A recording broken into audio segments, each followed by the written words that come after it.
Hello बच्चों, straight line का video है। तो जहाँ जहाँ स्ट्रेट लाइन एप्लीकेबल है वहाँ वहाँ ये वीडियो काम का है।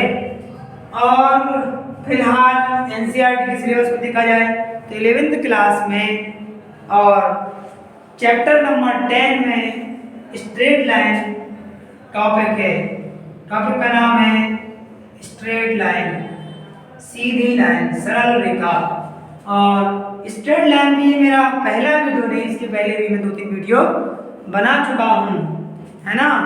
और उसी सीरीज में अगला वीडियो ये है। देखो, अभी तक हमने स्ट्रेट लाइन में जो भी वीडियो बनाए हैं उसमें हमने स्ट्रेट लाइन के पॉइंट ग्रेडियंट फॉर्म को और स्ट्रेट लाइन के जनरल फॉर्म को समझा है और स्ट्रेट लाइन के नॉर्मल फॉर्म को समझा है, जहाँ पर m=tan थीटा बता चुके हैं। मैं फिर से रिवाइज करा दूँ।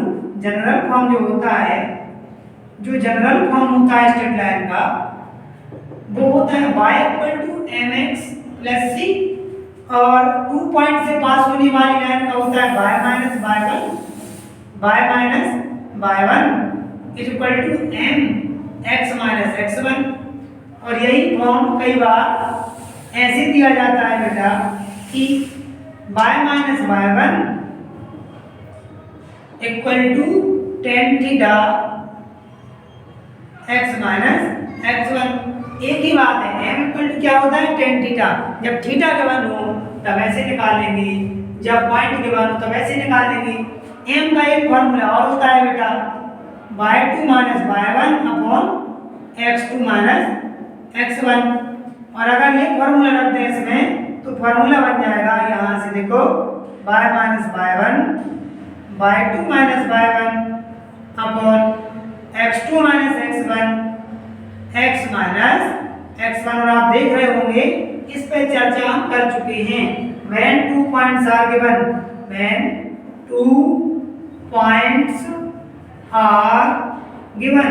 ये तब की बात है जब 2 पॉइंट्स गिवन हो। ध्यान से देखना, ये तब की बात जब 2 पॉइंट गिवन हो। तो ये दो चीजें हम बता चुके हैं पहले। तो अगर इसमें कोई डाउट है तो हमारे प्रीवियस वीडियो देख सकते हैं। ये वीडियो जो प्रेजेंट में हम बना रहे हैं यह है intercept form of straight line. इन दो के बाद तीसरा नंबर जो आता है वो आता है intercept form of straight line. में ये बिठा रहा हूं, ध्यान से देखना, intercept form of straight line. Third heading है हमारी intercept form of straight line. ये क्या होता है इंटरसेप्ट फॉर्म? ध्यान से सुनना। इंटरसेप्ट फॉर्म जो होता है वो लाइन को इंटरसेप्ट के फॉर्म में डिफाइन करता है। कैसे? ऐसे देखो, मान के चलो ये एक्सिस है और इस एक्सिस पे हम आपको बता दें कि लाइन में ये एक्स एक्सिस, ये वाई एक्सिस है।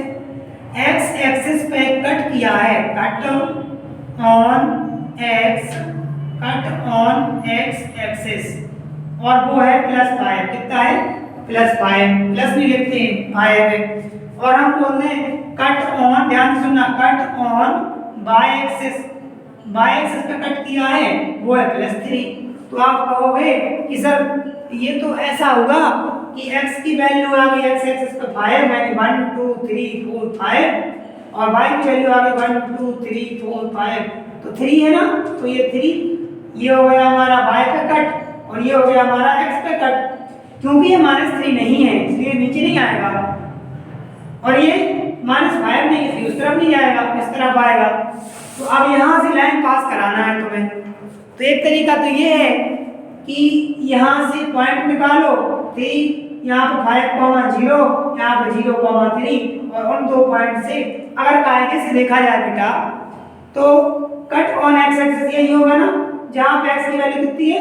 5। कितनी एक्स की वैल्यू? 5। और कोऑर्डिनेट कैसे लिखा जाता है? x, y में।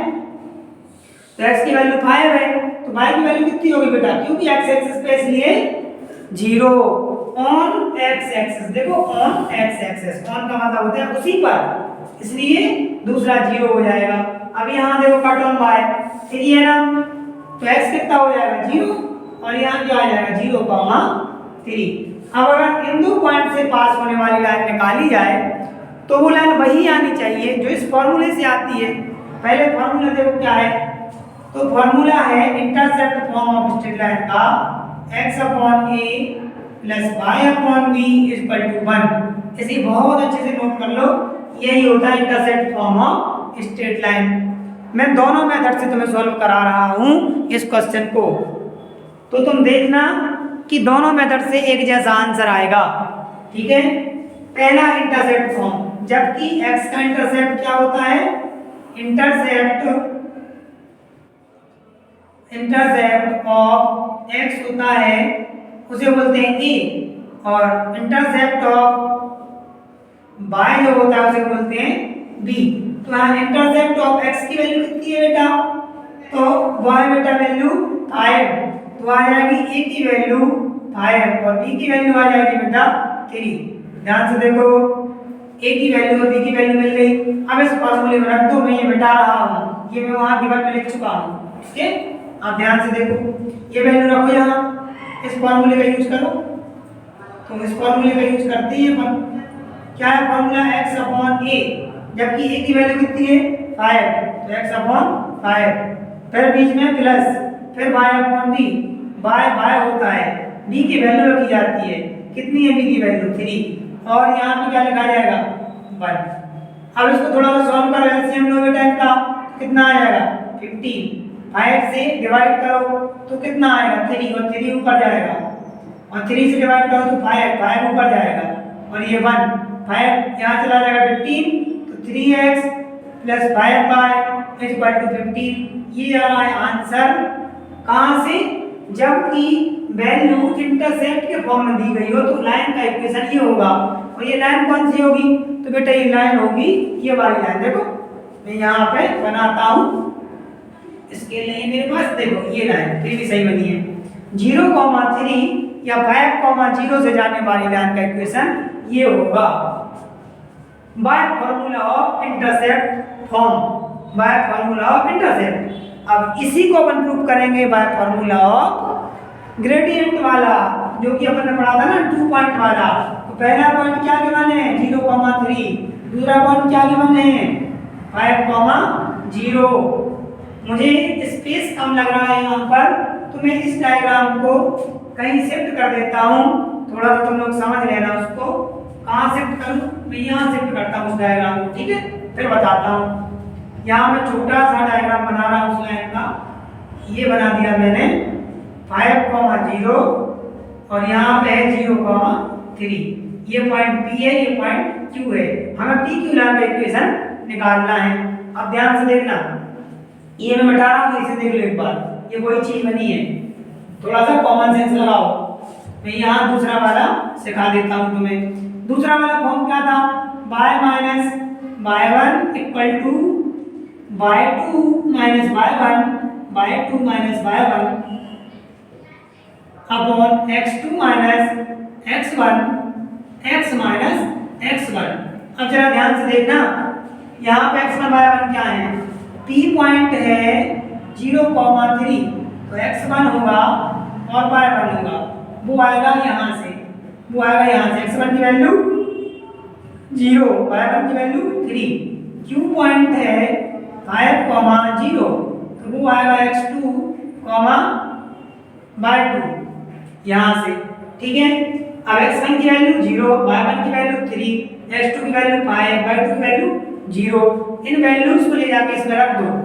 y की वैल्यू नहीं रखना है, ध्यान रखना, y की y1 की वैल्यू रखना है, y की कोई वैल्यू नहीं होती, y एक्सेस है, उसकी कोई वैल्यू नहीं है, तो y जो कहते हो। y1 की वैल्यू कितनी है बेटा, देखो 3, फिर देखो y2 कितना है, तो y2 है बेटा अपना, यहाँ देखो y2 मतलब 0, y2 मतलब 0।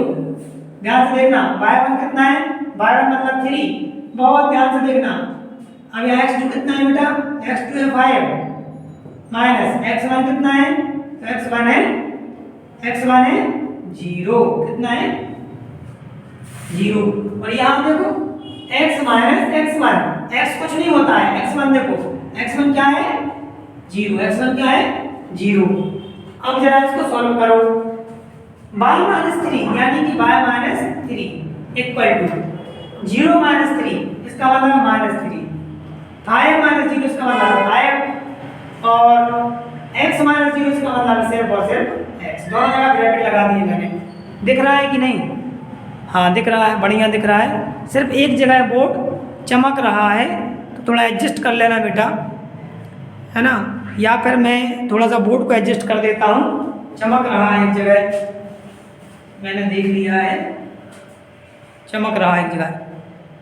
अब थोड़ा दूसरी जगह चमक रहा है। एक लाइट बंद कर दूं, अब देखो बेटा, हाँ अब नहीं चमक रहा है कहीं भी, ठीक है, ओके है। अब मैंने लाइट बंद कर दी है। होता है बेटा ऐसा, क्योंकि मैं अकेला वीडियो बना रहा हूँ, मेरे साथ यहाँ कोई सहयोगी नहीं है, तो इसको थोड़ा सा आपको अंडरएस्टिमेट करना है। क्योंकि जब कोई बंदा अकेला मेहनत करता है ना, तब थोड़ा सा, है ना, एडजस्ट तो करना ही होता है ना। हाँ तो हम क्या कह रहे थे कि यहाँ पर y-3 लिख लिया, ये जोड़ के लिख लिया। और अब देखो -3/5 जो है ना, इस 5 का इंटू यहाँ होगा और -3 का इंटू यहाँ होगा, क्योंकि ये लिखा है न्यूमरेटर में और ये 5 लिखा है डिनोमिनेटर में, तो यहाँ इसके अपन कुछ नहीं है तो 1 है, तो 5 का इंटू यहाँ, 1 का इंटू यहाँ, 5 का इंटू करो, 5 का इंटू y में तो हो जाएगा 5y, हो गया। फिर माइनस लगेगा बीच में ये वाला, फिर 5 का इंटू इसमें तो हो जाएगा -15, ठीक है। फिर बीच में इक्वल लगेगा, फिर -3 का इंटू इसमें तो -3x हो जाएगा, हो गया। अब क्या करना है बेटा तुम्हें, अब तुम्हें 3x को इस तरफ लेके आना है। देखो transformation 5y plus 3x minus का 15 इक्वल टू 0। अब इस 15 को उस तरफ पहुंचा दो, ध्यान से देखना, 5y plus 3x equal to 15। अब मुझे बताओ इस इक्वेशन में और इस इक्वेशन में क्या अंतर है? जरा सा भी अंतर नहीं है। कई बच्चे कहेंगे सर इसमें पहले x लिखा है, इसमें पहले y लिखा है। अरे बेटा उससे क्या फर्क पड़ता है, क्या कुछ भी पहले लिखा हो, है ना। यहाँ पे चाहो तो पहले 3x लिख लो, फिर 5y, दोनों इक्वेशन एक ही है ना। तुम्हारी तसल्ली के लिए मैं लिख देता हूँ यहाँ 3x, यहाँ लिख देता हूँ 5y। तो देखो बेटा ये प्रूफ हो गया, हैंस प्रूव्ड, कि चाहे आप इंटरसेप्ट मेथड से निकाल लें और चाहे इस डायरेक्ट फॉर्मूले से निकाल लें, अगर आपने सही कॉन्सेप्ट लगाया है तो आंसर सेम आएगा। बस अंतर क्या है, फॉर्म का अंतर है, फॉर्म बदल गया। तो आज हमने नया फॉर्म सीखा, आज हमने सीखा intercept form of straight line, जो कि बेहद आईएमपी है। अच्छे से देख लेना एक बार वीडियो को रिवाइज करके, और स्किप नहीं करना कहीं भी, क्योंकि अगर आप इसमें जरा सा भी भटके मतलब पूरा गया। ये टॉपिक बहुत कंसंट्रेशन वाला टॉपिक है, हलवा नहीं है, थोड़ा ध्यान से समझना है। और जहाँ भी आपको डाउट हो, जरा सा भी डाउट हो, आप मुझे कमेंट में बता सकते हैं, मैं इस पर और एक वीडियो बना सकता हूँ। लेकिन मेरा ये मानना है कि एक फॉर्म पे एक वीडियो बनाऊंगा और उसका एक एग्जाम्पल, ऐसे करके जितने भी लाइन के फॉर्म होते हैं सब कवर कर लेंगे, और फिर लाइन की बेसिक से क्वेश्चन बता देंगे जो टफ होंगे, थोड़े से इजी तुम लोग कर लेना, ठीक है। उसके बाद लाइन खत्म करेंगे, फिर पढ़ेंगे कॉन्वेक्स सेक्शन, है ना, ठीक है। और जहाँ भी आपको दिक्कत होती हो बता दिया करो, अगर मेरे से कहीं बोर्ड की ये चमकने की प्रॉब्लम होती है या कुछ भी, तो उसे मैं सॉर्ट आउट कर लूँगा। बाकी आपको डाउट नहीं होना चाहिए कहीं भी, अगर डाउट होते हैं तो मुझे ज़रूर बताओ, है ना, मैं उस पर ज़रूर अमल कर लूँगा। और ठीक है बेटा, जुड़े रहें, ऐसी वीडियो आपको मिलते रहेंगे। Okay, thank you, bye.